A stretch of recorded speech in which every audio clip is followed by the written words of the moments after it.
The silence beneath the hill 3 miles east of Milan, Georgia, the remnants of Hollowhurst Manor still stand, its broken chimney rising from weeds, its cellar choked with roots and forgotten tools. Locals say the soil there never grows straight. Even in spring, the earth seems bruised. Welcome back. Before we continue, like, subscribe, share. The story of Hollowhurst begins in 1834 with a family whose respectability hid something far darker than pride. The Warrens were newcomers to Burke County, refined people from Philadelphia, educated and reform-minded. At least that was how they introduced themselves. Henry Warren, the patriarch, claimed to be a merchant seeking investment opportunities in the South's expanding cotton trade. His wife, Eleanor, presented herself as a writer and amateur historian, fascinated by the moral contradictions of plantation society. To their neighbors, the Warrens were odd but harmless. They purchased an abandoned property called Hollowhurst, a Warren estate built 50 years earlier by the Whitfield family, long since fallen into disgrace. The place was isolated, surrounded by pine forests and narrow dirt roads that flooded every spring. Yet within a year, the Warrens had restored it. New paint, new fences, a great barn rebuilt from the ground up. Eleanor kept a meticulous journal of her work. Fragments of those writings, preserved by accident, form the basis of what we now call the Hollowhurst Papers. Her entries were not sentimental. They read like laboratory notes, measurements, dates, and what she termed observations of human temperament. At first, historians assumed she was recording interviews with enslaved people. But the later pages, those that survived, suggest something colder, more calculated. Neighbors began to notice peculiar habits. The Warrens rarely attended church. They kept their servants under strict supervision, and the sounds that carried from the barn at night, hammering, sometimes crying, were explained away as renovations. When questioned, Eleanor smiled and said her husband was conducting agricultural experiments for a Philadelphia society. In 1836, 2 field hands disappeared from a nearby plantation. No one connected the vanishings to Hollowhurst at the time. Slavery was a system of constant loss. People sold, traded, or killed without record. But in her surviving notes from that year, Eleanor makes cryptic references to subjects A and B, each followed by detailed physical descriptions and precise measurements of bone and skin tone. The earliest letter attributed to Henry Warren, written that same spring, survives in the county archives. He writes, Eleanor insists that moral truth must be demonstrated, not merely asserted. She believes evidence, properly arranged, may undo the entire architecture of deceit upon which this country rests. I am less certain, but she is resolute. By 1838, the Warrens had become fixtures of Burke County life, admired for their education, their refinement, their apparent kindness. No one suspected that beneath the orchard hill, in the cool clay below the barn, Eleanor kept ledgers written in cipher. Those ledgers would remain undiscovered for more than a century, but the unease that settled over Hollowhurst never lifted. Travelers on the road that passed its gate described the smell of iron, and in the summer heat, a hum beneath the ground, as if the air itself remembered. Every story begins somewhere. The Hollowhurst story begins here, with a woman convinced that truth demanded sacrifice, a husband too loyal or too frightened to stop her, and a house whose silence was never natural. The ledger and the orchard by the spring of 1840, Hollowhurst had become something of a curiosity in Burke County. Travelers along the river road remarked on the whitewashed fences, the flowering orchard planted on the hill behind the main house, and the strangely solemn air that seemed to hang over the property. Eleanor Warren hosted occasional gatherings for the county's ladies, offering tea and polite conversation about literature and the moral reform movements spreading through the North. Yet those who attended often left unsettled, unable to name why. Among Elinar's papers is an entry dated April 12, 1840. It reads, "The blossoms conceal the ground well enough now. When the wind blows, the petals fall and cover the soil like snow. They will not dig where beauty grows." At first glance, the note seems poetic typical of the sentimental tone found in 19th century women's journals, but in the context of later discoveries, it reads differently. The ground she describes was the same slope where, decades later, remains would be found. Henry Warren, meanwhile, had grown quieter. Surviving correspondence from local merchants mentions his melancholy demeanor and nervousness in company. He handled accounts for several plantations, investing in crops, securing shipment, ordinary business, at least on paper. Yet one invoice from 1841 lists items that made little sense for a cotton trader. Copper basins, surgical knives, sealing wax, and imported ink for durable record making. Rumors began to spread. A freedman named Ruth, who worked occasionally at Hollowhurst, later testified that the barn was never used for animals.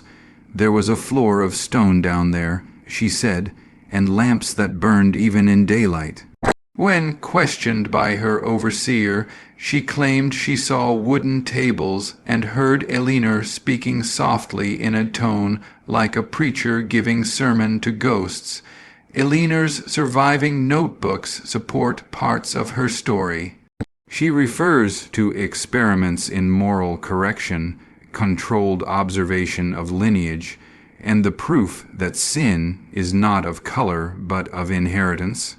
Many later scholars interpreted these lines as evidence of pseudoscientific obsession, an attempt to document physical proof of the hypocrisy she despised in Southern society. The more charitable interpretation is that Elinar sought reform through revelation. The darker one, and the one increasingly supported by surviving evidence, is that she intended to create such proof by any means necessary. In 1842, 2 visitors from Philadelphia stayed at Hollowhurst for nearly a month. Their names appear only once in surviving county records, Mr. Caleb Knorr and Miss Josephine Vale. No other trace of them exists. Elinar's journal from that same month contains a brief, chilling line, "Visitors complete. Subjects secured. The orchard thrives." Henry's letters from that year show increasing agitation. In one, he wrote to a cousin in Pennsylvania. Elinar's purpose consumes her. She believes she can reorder nature itself to show the world its own corruption. I cannot persuade her otherwise. There are times when I think she no longer hears me at all. By 1843, the townspeople had stopped asking questions. Whatever happened at Hollowhurst stayed within its fences, but the orchard grew dense, the blossoms thicker every spring, and beneath them the soil remained damp even through drought. Elinar would later call this period the harvest of truth. The record of contradictions by 1845, the Warrens were no longer regarded as peculiar. They were regarded as untouchable. Their reputation for education and refinement shielded them from scrutiny. Yet behind the locked doors of Hollowhurst, Elinar's work deepened into something that defied reason. Among the surviving Hollowhurst papers, one small ledger stands apart. Its cover is water, stained and labeled simply Contradictions, Vol. Roman II. Inside are dozens of entries written in Elinar's sharp, deliberate hand. The pages alternate between neat anatomical sketches and coded prose. Every 10th line contains what appears to be a confession disguised as observation. If truth is to be proven, she wrote in one margin, then blood must speak for itself. The drawings show human figures rendered with precision, height, bone length, eye color, even dental measurements. Some entries are marked with a single letter, A, C, F, and so on. Modern archivists believe these correspond to individuals Elinor classified according to lineage and skin tone. But several sketches bear a striking note beneath them, preserved for evidence. The earliest of these is dated November 17, 1008, 144. The same week, a young enslaved man named Caleb went missing from a nearby plantation. No investigation was ever conducted. Such disappearances were common. Yet among Elinor's materials catalogued by the Georgia Historical Society, Caleb's name appears in cipher, decoded only in 1958, beside measurements identical to those in the plantation's records. Henry's handwriting appears occasionally in the margins. His notes are nervous, uncertain. He insists the demonstration is near completion. I fear what form it may take. He was no longer merely a witness, he was complicit.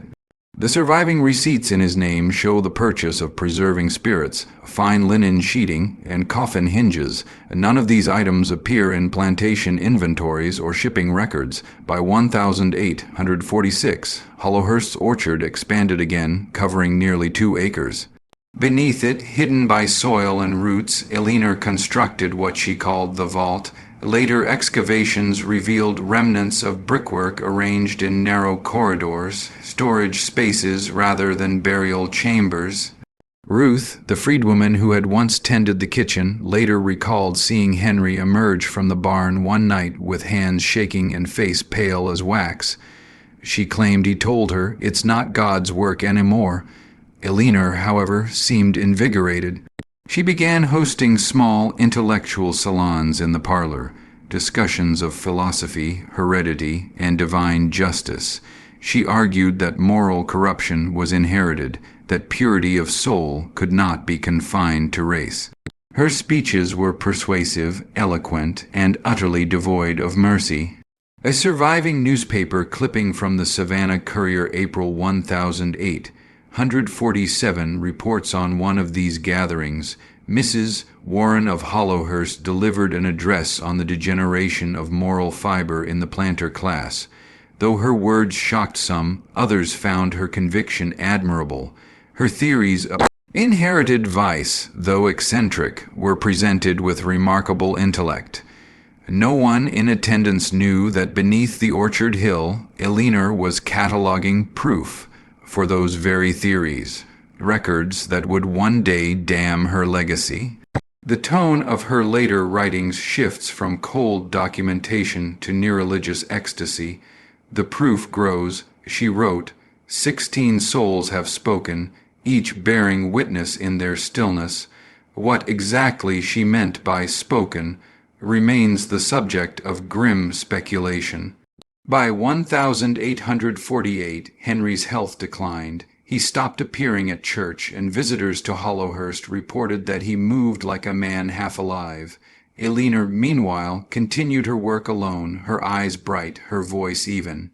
Every generation has its ghosts. Hollowhursts were not yet visible, but they had already begun to whisper through her pages. The orchard unveiled by 1849, the air in Hollowhurst had grown heavy with a silence that no sermon could disperse.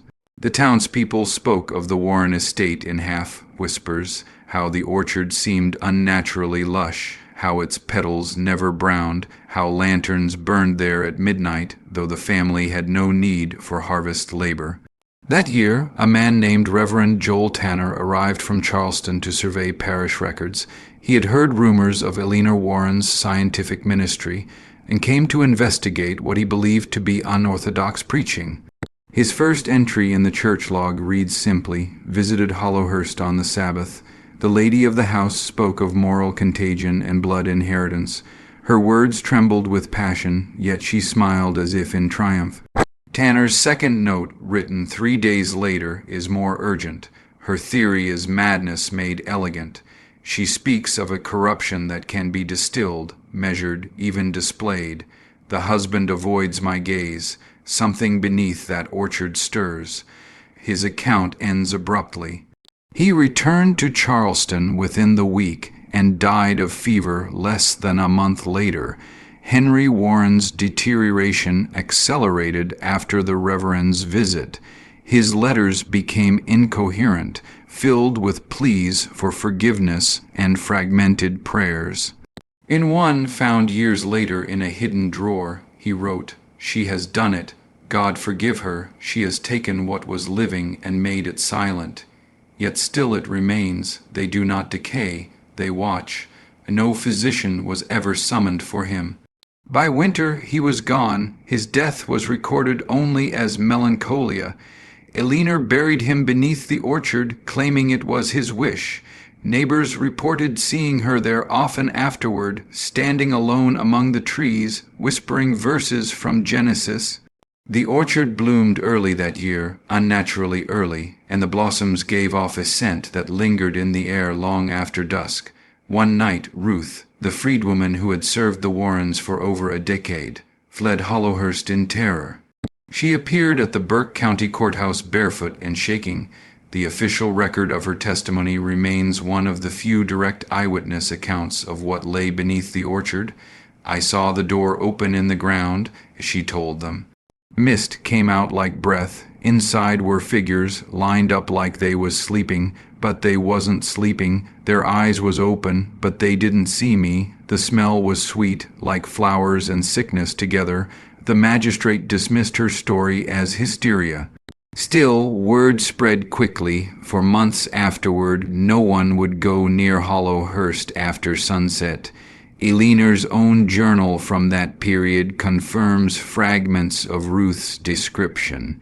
One entry dated March 2, 1850 reads, "The preservation succeeds beyond expectation. The structures of corruption remain intact.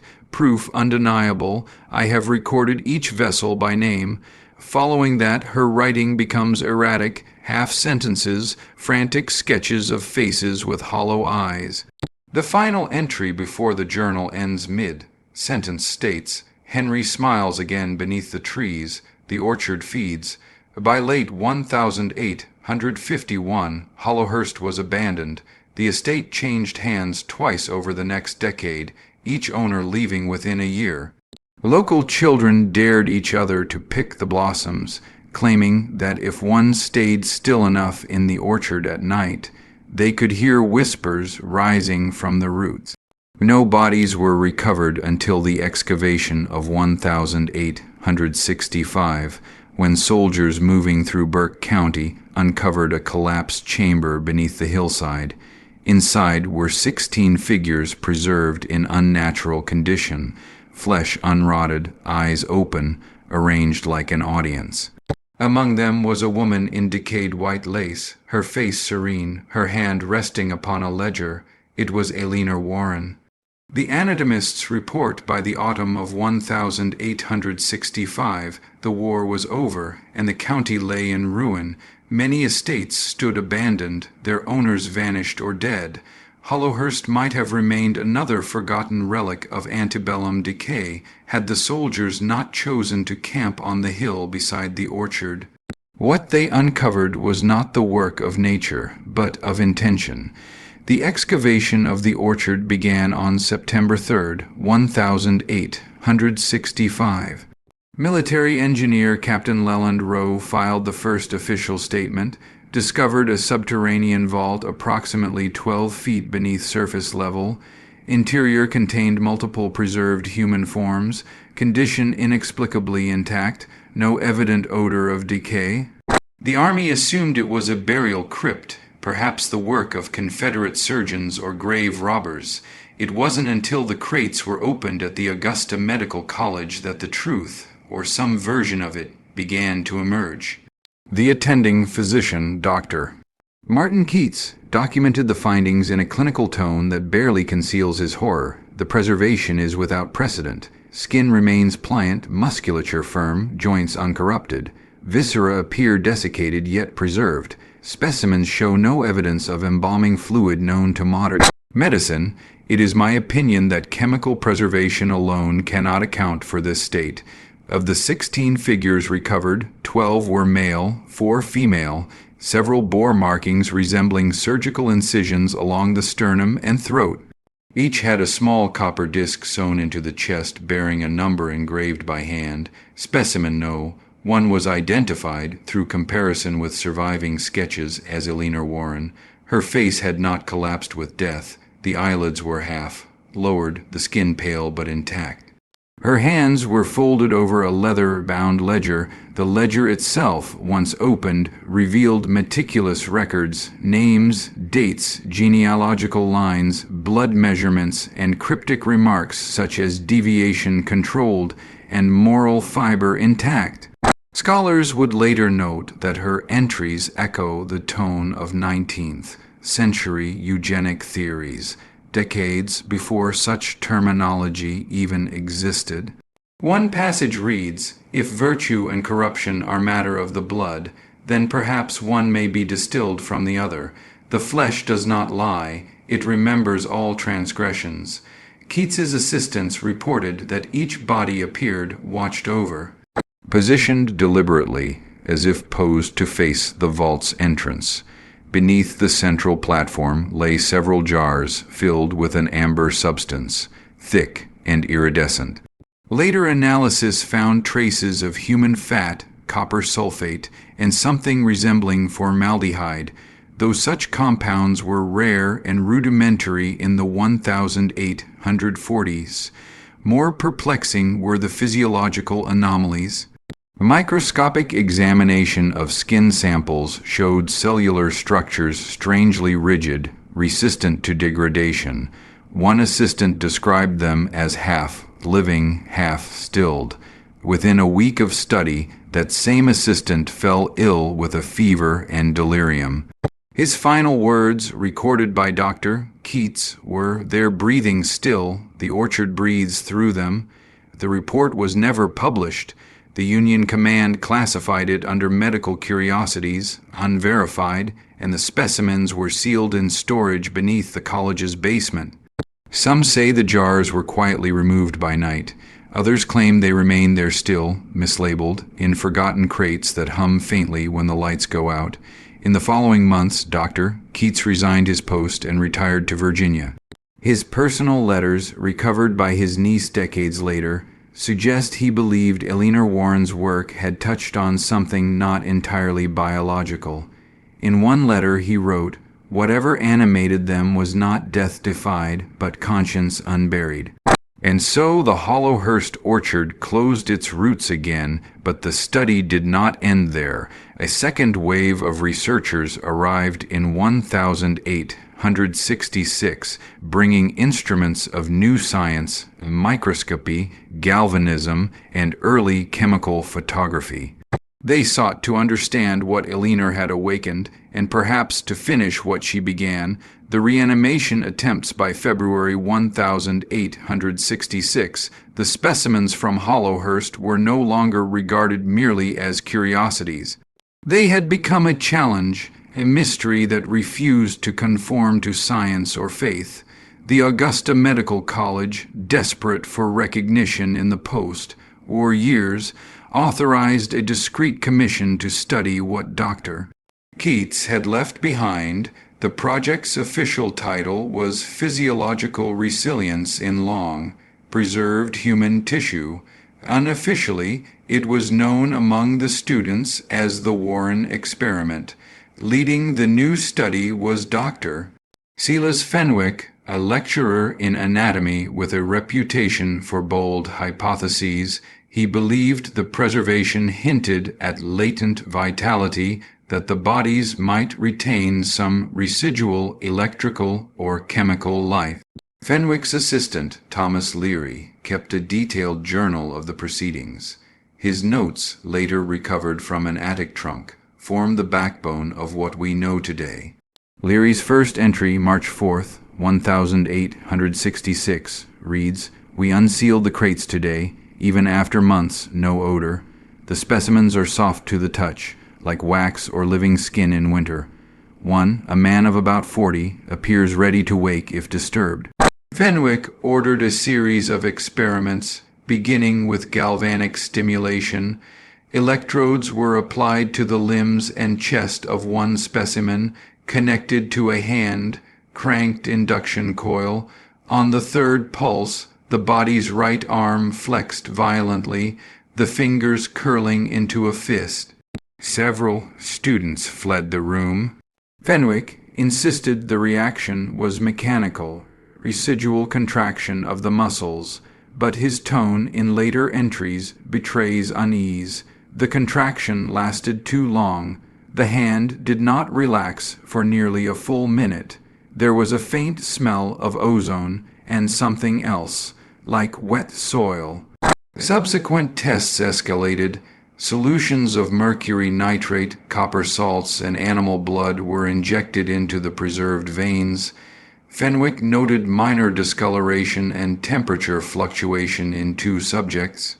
By the 5th day, he reported subtle warmth detectable around the sternum. Leary's later notes describe the atmosphere of the lab. The air feels wrong. The lamps gutter as if the flame recoils. There's a sound, faint but steady, like a breath drawn through glass. One night, during a thunderstorm, the team attempted synchronized galvanic current through multiple specimens at once, an act later condemned by the college board. Leary's account, written in trembling hand, reads, "At the height of the surge, all eyes opened. Everyone, not in twitch, not by spasm, opened. The copper discs on their chests glowed faintly, and the air smelled of blossoms. Fenwick screamed for us to cut power, but the coil burst and filled the room with smoke. When it cleared, the eyes were closed again, and no official record mentions this event, but 2 students left Augusta the next day and never returned." Fenwick continued privately. His last surviving letter to a colleague, dated June 11th, 1866, contains a single paragraph. "It is not reanimation we achieved, but recollection. These vessels remember what was done to them. They respond not to electricity, but to remembrance itself. God forgive me." Within a week, Fenwick disappeared. His lodgings were found in disarray, a faint residue of copper-green dust on the floorboards and a smell like turned earth. Leary sealed his journals and resigned from medicine. By winter, the specimens had vanished from the college archives. Some said they were destroyed in a fire. Others believed they were claimed by men from Washington for further observation. No records confirm either. Yet one night, watchmen swore that, for weeks after, a faint humming persisted in the basement corridors, low, rhythmic, and oddly human. The orchard effect by autumn of 1867, what little remained of the Hollowhurst collection was quietly moved north under the pretense of medical exchange. The Augusta Medical College had been damaged by scandal and rumor.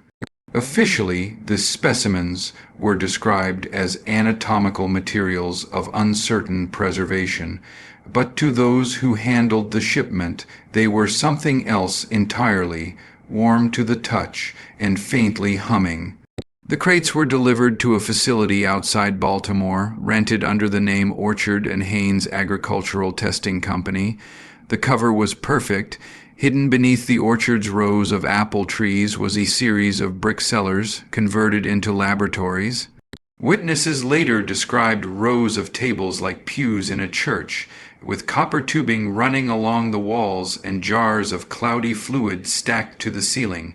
The lead researcher was Dr. Warren Haynes, a chemist formerly associated with Fenwick's team. He had been fascinated not by the reanimation itself, but by the residual energy, the faint electromagnetic pulse that persisted in the Hollowhurst remains long after death. He theorized that the soil around the Hollowhurst plantation had absorbed something, some biological resonance, and could transfer it to whatever was buried there. Haynes named this phenomenon the orchard effect. According to recovered notes, he buried fragments of tissue and bone beneath a newly planted row of apple trees, then waited. Within months, the trees grew at twice the normal rate. Their roots spread wide and shallow, tangling together as if drawn towards something beneath. The leaves had an odd metallic sheen, and the fruit, when sliced, bled a faint rust, colored sap. Locals began whispering that the orchard was haunted. Workers refused to harvest at night.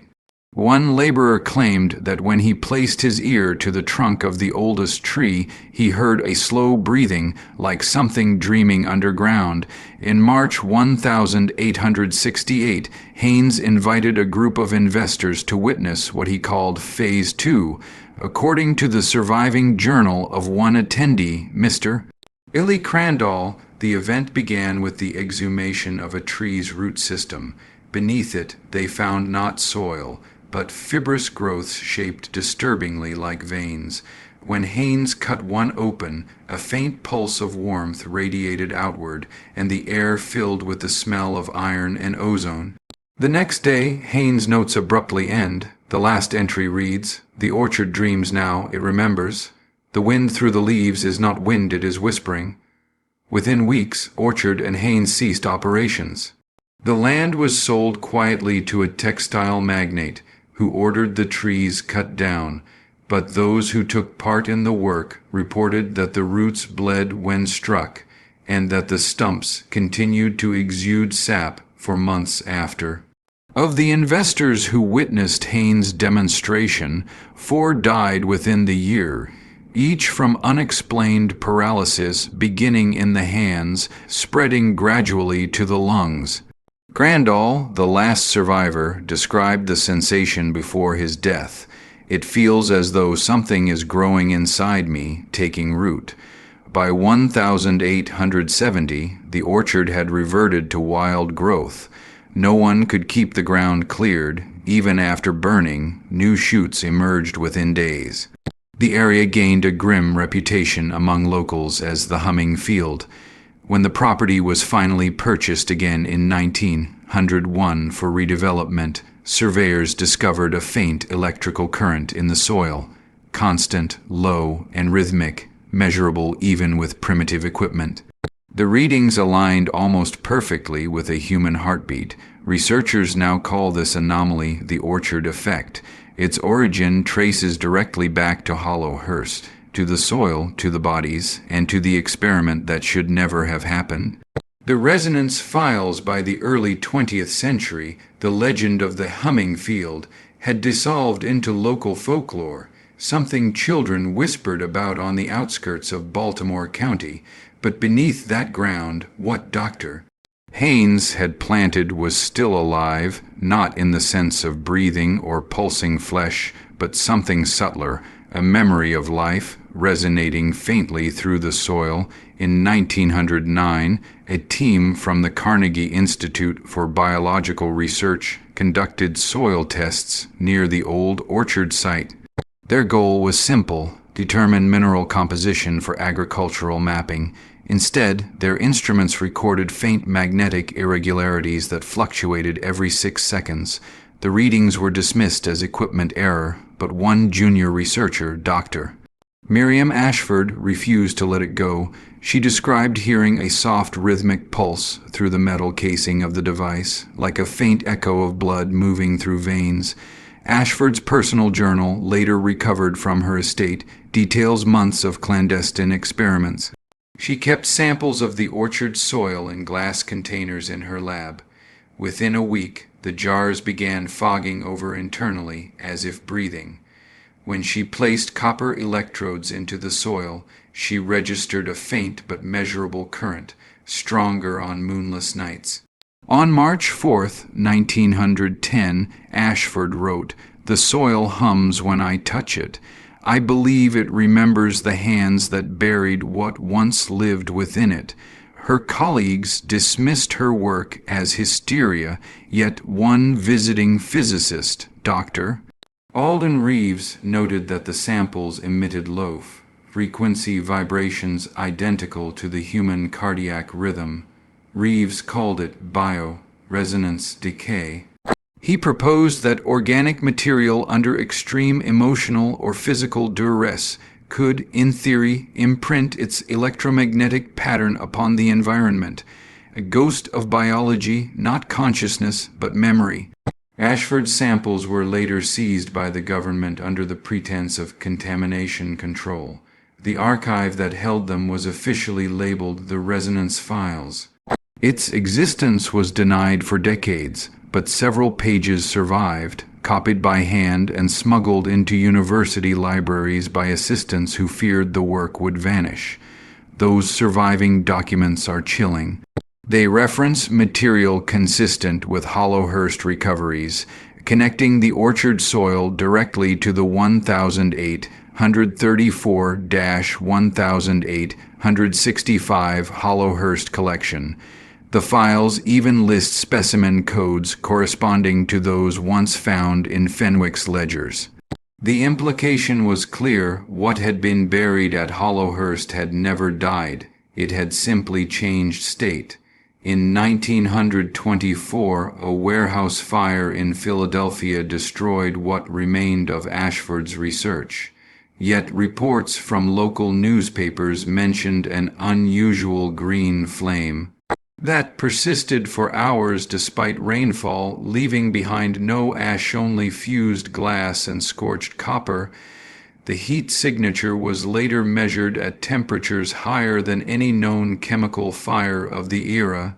After that, the government quietly fenced off the orchard site, replanting over it and designating it a restricted agricultural zone. No records remain of what was done beneath the new topsoil, though one photograph recovered from a 1930s field report shows men in white coats standing among saplings, their faces blurred as if overexposed. The caption reads only, "Phase reinstatement, March 1931. By the time World War II began, the Resonance Files had been absorbed into a classified medical program under the War Department, allegedly studying the persistence of biological signatures under extreme conditions. Whatever they found has never been publicly released. What remains undeniable is that Hollowhurst's legacy didn't end in 1865. It adapted, humming quietly through circuits and soil, resurfacing whenever humans tried to measure what should have stayed buried. The pulse beneath the floor by the 1950s. The government had long since erased the name Hollowhurst from its public records, but within medical and engineering circles, whispers persisted of the Pulse project. The connection was always denied, yet files declassified decades later prove that the frequencies first detected in the Baltimore orchard had found new life in Post, or America's industrial heart. In 1953, a biomedical lab in Chicago recorded rhythmic electrical interference in their cardiac monitoring equipment. Steady, organic, and inexplicably strong, the pattern matched a human resting heartbeat, but no source could be located. The technicians replaced the machines, grounded the building, even shut off power entirely. The pulse remained. When they traced the wiring, it led to a shipment of reclaimed copper sourced from an old military storage site in Maryland, the same site once built over the Haynes orchard. The copper carried the hum. According to declassified memos, the interference wasn't limited to one lab. Hospitals across the Midwest began reporting identical anomalies. Nurses heard faint thudding noises through stethoscopes when no patient was attached. Surgeons complained that their scalpels vibrated imperceptibly during operations, and in one particularly chilling case, a morgue technician noted that an unpowered defibrillator discharged spontaneously as he prepared a cadaver's reading lights flickering in sync with a non-existent heartbeat. The memo describing this incident was labeled Resonance Reactivation Event 9B. It wasn't until 1960 that a physicist named Dr. Raymond Alcott, working with the Veterans Medical Research Division, uncovered the connection. Cross-referencing materials records, he discovered that a batch of experimental wiring, repurposed from earlier agricultural research, had been distributed nationwide during the war. The manifest bore an old code designation, HH34-12.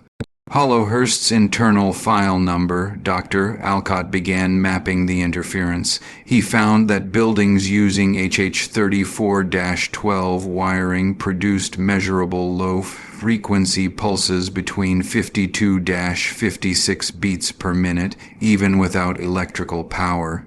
In his private notebook, recovered after his death, he wrote, "It's as if something is still alive inside the metal. Something that once had blood now reformed as current." Witness accounts from his laboratory staff suggest that Alcott's behavior grew erratic. He often stayed overnight, listening through headphones to the hum within the copper spools. One janitor claimed to hear faint voices from the intercom system when it wasn't powered, words impossible to decipher, but always spoken in pairs, like questions asked and answered. In November 1961, Alcott was found dead in his lab, slumped over his desk, eyes open.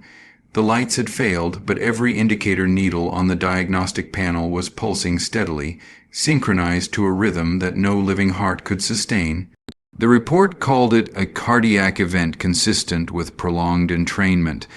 After his death, the Pulse Project was permanently shut down, its archives sealed under the classification Medical Infrastructure Safety Study.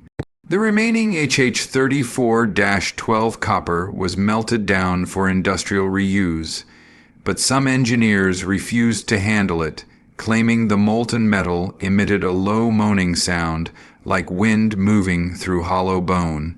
And yet, the interference never truly disappeared. Even today, electrical engineers occasionally record phantom beats in disused wiring, particularly in regions where the old Hollowhurst material was installed. The waveform is unmistakable, a perfect human rhythm, slightly slowed as if sleeping. It hums in the dark between power surges, waiting for circuits to close. The Iron Box by 2019, Hollowhurst had become a historical footnote. The plantation itself was long gone, paved over by a suburban complex on the edge of Frederick County, Maryland, a pleasant sprawl of storefronts, clinics, and paved courtyards. Few remembered that beneath the asphalt once lay the orchard of Dr. Haynes, or that its roots had never fully died. The first reports came from a construction crew excavating a new foundation near the intersection of Ridge and Hollies Avenue, where a small shopping plaza was planned. Workers complained of headaches and nausea, their power tools shorting out in perfect unison. At night, nearby residents began reporting a low rhythmic sound like a heartbeat under the pavement. When the city's Public Works Department sent an inspector, he discovered a buried metal container lodged in the clay roughly 12 feet below ground.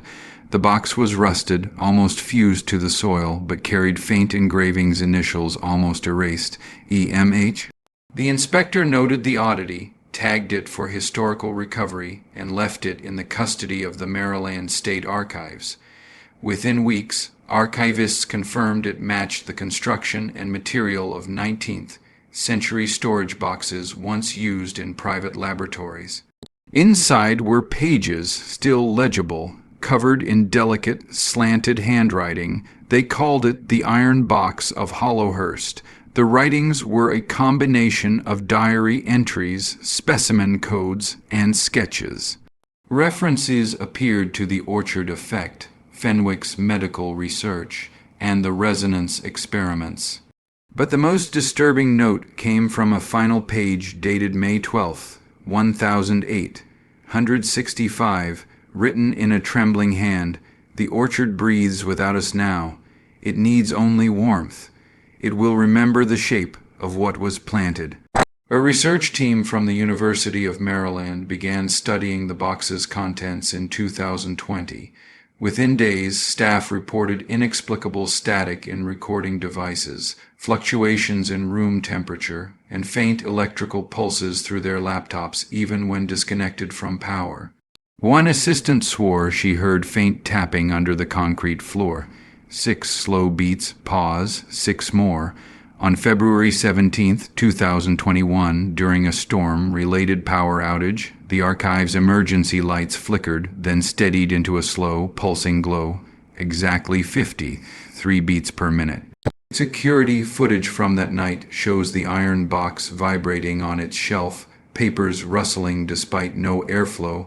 The building's temperature sensors spiked briefly before returning to normal. Afterward, researchers sealed the collection in a Faraday enclosure. Still, staff reported the same rhythm echoing faintly through nearby speakers, even when unplugged. In 2022, an anonymous report circulated among academic forums, a pattern of synchronized electrical surges in regional grid data, each wave corresponding to the same 53 BPM pulse recorded in 1867, 1910, and 1961. The pulses began the week the iron box was opened. No one has confirmed a connection. Officially, Hollowhurst remains a local myth, but some believe that the hum isn't confined to one location anymore, that it travels through circuits, copper, soil, and signal. Every recording, every retelling, every echo continues the pattern. Some historians think the resonance was a biological imprint. Others suspect it was deliberate, a mechanism left behind by those who wanted Hollowhurst remembered. A warning, perhaps, if you listen closely now, through your own speakers. You might already hear it. 50, 3 beats per minute, steady, patient, still waiting for warmth. Maybe that warmth is us. Do not dig where the soil hums. Do not record where the signal trembles. Hollowhurst only needs one more name to wake.